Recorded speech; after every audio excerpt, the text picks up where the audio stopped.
Magandang araw, may gagawin na tayong LED TV, ang tatak niya yan, Pensonic, 32 inches. Ang naging sira nito, nanonood sila, biglang nawala yung power. Kahit anong gawin na nila, ayaw nang umandar. Kaya pinatignan na, saksak natin. Yan. Pindutin natin tong on and off. Ayan, walang ilaw yung yung pilot light niya. Wala na. Off natin. On ulit natin. Yan. Yan ang sira niya. Yan ang hanapin nating problema ng Pensonic na to.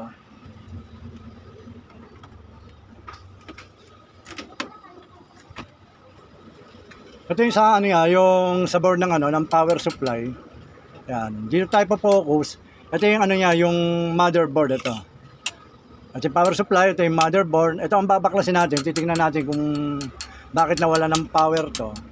Dito tayo tututok.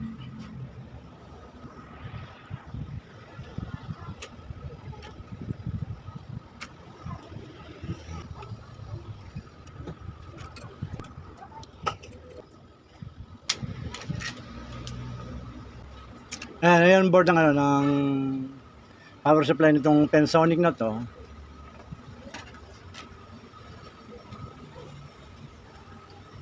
Itong piyesang to, yung yung bridge type na diode. Tapos ito yung yung IC regulator niya. Ayan, power supply. Tapos itong nakatakip na to, itong may itim na to. Ayan. Yan yung fuse. Ayan. Filter capacitor na high volt. Ayan. Dito tayo tutok sa power supply nito para malaman natin kung ano yung mga nasira dyan. Babaklasin natin tong heatsink para natin ma-troubleshoot natin ng maayos.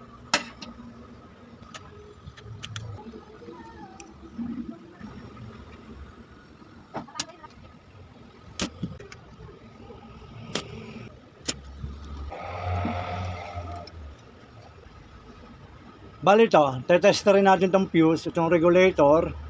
IC regulator niya, itong rectifier diode niya, bridge type, tsaka itong capacitor. Titingnan natin kung may kung may sira sa apat na yan. Kasi ito yung yung nagbibigay ng supply para magka-power itong output niya ng secondary output niya na 12 volt, tsaka 5 volt. Yan, nakalagay dito. 24 volt. Yan.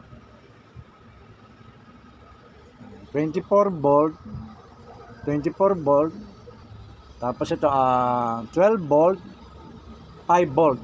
Pero mga supply niya sa sa output niya, sa secondary output niya, yung low voltage. Ito dito tayo tutok sa may high volt na. Bali ito yung yung IC. Ito yung IC to. Ito yung paa niya. Tetesterin natin, titingnan natin kung kung okay pa siya. Ito ang gagamitin natin analog tester. Lalagay lang natin siya sa times 10 ohms. Yan. Para makita natin kung may shorted siya o open. Pag-tinester natin siya. Short natin.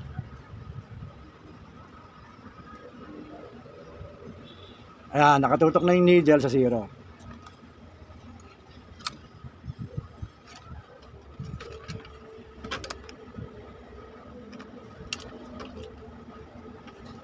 Bale, ito yung paa ng regulator. Itong tatlong to. Tetesterin natin. Titingnan natin kung anong niya.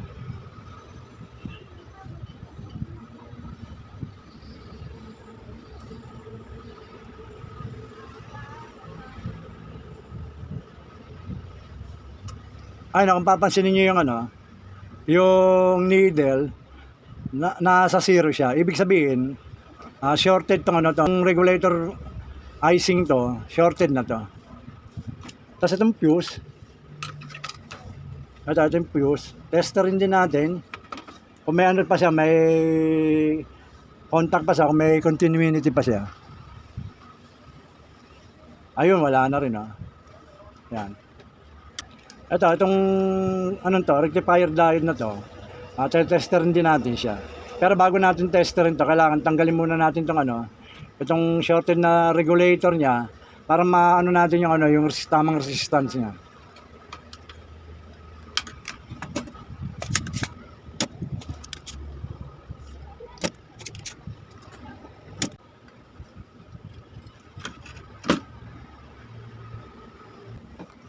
Ngayon, te-testerin natin 'tong ano, 'tong rectifier diode.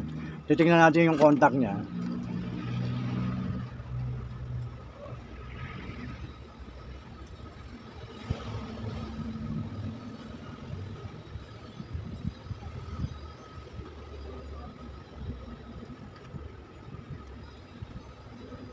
Ano naman siya, may continuity naman siya.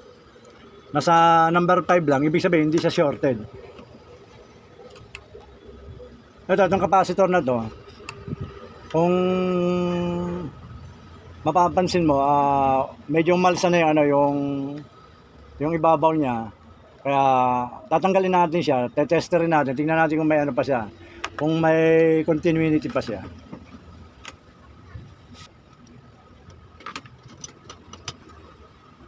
Ito, te-testerin natin. Tingnan natin kung papalo yung ano, yung needle ng ano, ng tester. Pag-inan natin 'ta. Ay, nawala. Hindi man siya tumaas, ibig sabihin ano na rin 'to, open. Ito, tanggalin na rin natin tong ano, yung pinaka-fuse niya.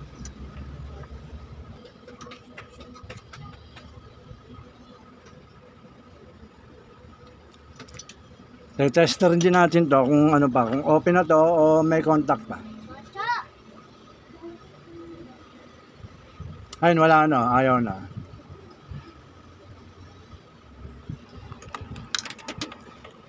Balang nakita kong sira sa kanya, itong ano niya, yung regulator IC niya, ang number niya ay K3469. At itong fuse,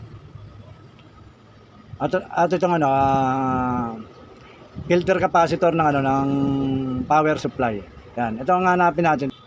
Bali to, meron tayo, ito, nakakuha tayo, IC regulator sa power supply, filter capacitor ng ano, ng high volt ng power supply, tsaka fuse.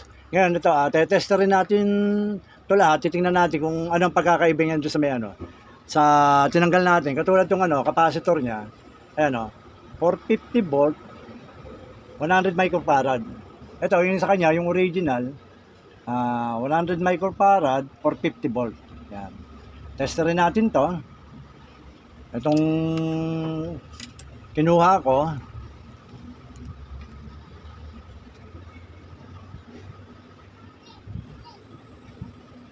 ayun o. Ayun, may resistance siya. Hindi katulad nito. Wala. Hindi man lang tumaas yung ano, yung needle ng tester. Tapos itong fuse, testerin natin. Ayun, meron siyang contact. Yan. Tapos itong ano, IC regulator na to, testerin din natin, tingnan natin kung short siya.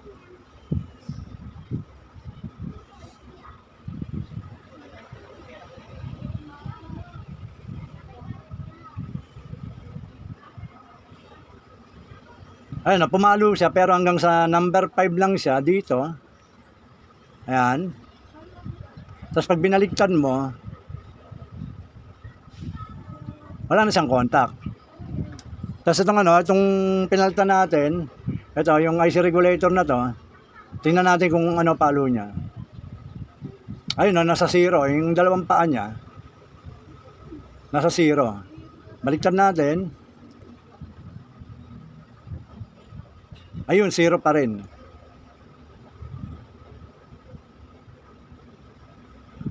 Ayan. Kahit balik-balik rin siya, may resistance na siya. Kahit anong pa dito ang tester, hindi katulad itong isa, itong bago. Isa lang isa lang pumalong resistance niya hanggang number 5 lang. Kaya ito ang ilalagay natin. Susubukan natin kung gagana na siya pag itong mga piyesang to ang nilagay natin sa sa board ng power supply.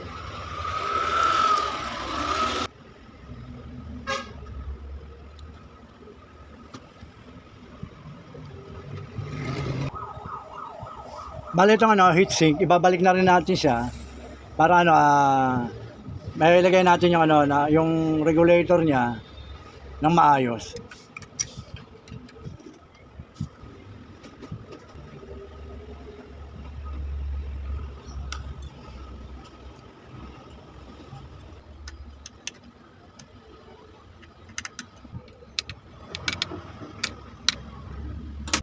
Ayan na itornilyo na natin yung rectifier diode tsaka itong IC regulator. Ilalagay na rin natin yung fuse.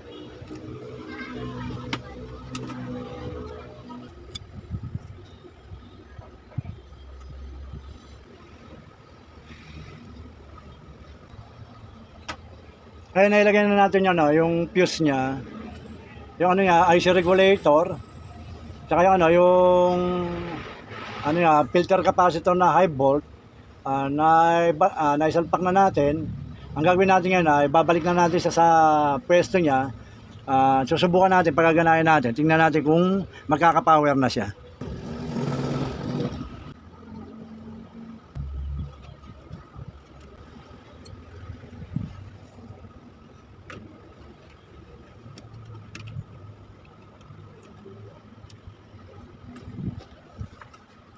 Ayan, ibalik na natin yung dating pwesto ng power supply. Nailagay na natin yung tornilyo, yung mga wiring niya, itong socket niya, nailagay na rin natin. Ang gagawin natin ngayon, pagaganahin natin siya, titingnan natin kung magkakaroon na siya ng power.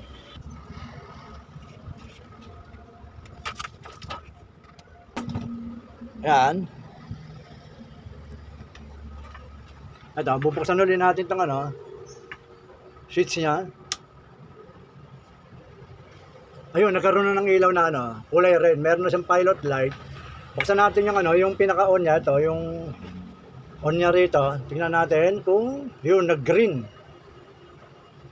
Titingnan natin kung magkakaroon siya ng rito. Ayun. Ayun, may power na siya. Bali ang gagawin natin, titingnan natin kung magkakaroon siya ng tao, ng video. Lalagyan natin siya ng DVD. Ito, lalagyan natin tong DVD to. Ito ang ilalagay natin sa kanyang audio video. Saksak natin.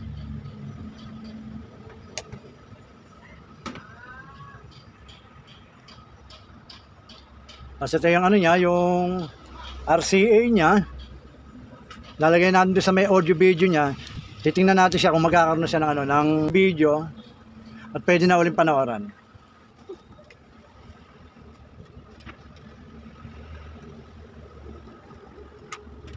On natin yung DVD.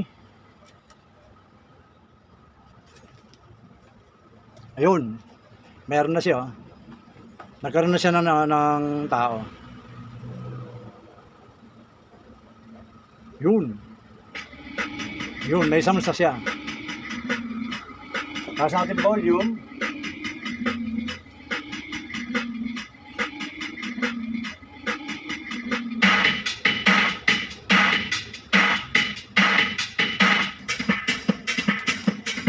Ayan, meron na uli siyang pwede na panoorin. May sounds na siya. Meron na siya, may video na siya. Okay po, ayan po. Bali ang pinalta natin. Bali itong filter capacitor na 450 microfarad, 450 volt, 100 microfarad, yung fuse, tsaka yung IC regulator niya, yan. Yan ang bali naging sira, kaya nag-blackout itong tubing to, itong LED tubing to. Sige po, maraming salamat sa panonood. Basta watch lang kayo, share and subscribe po kayo sa mga ginagawa para at least lahat ay nasusubaybayan. Sige po, maraming salamat.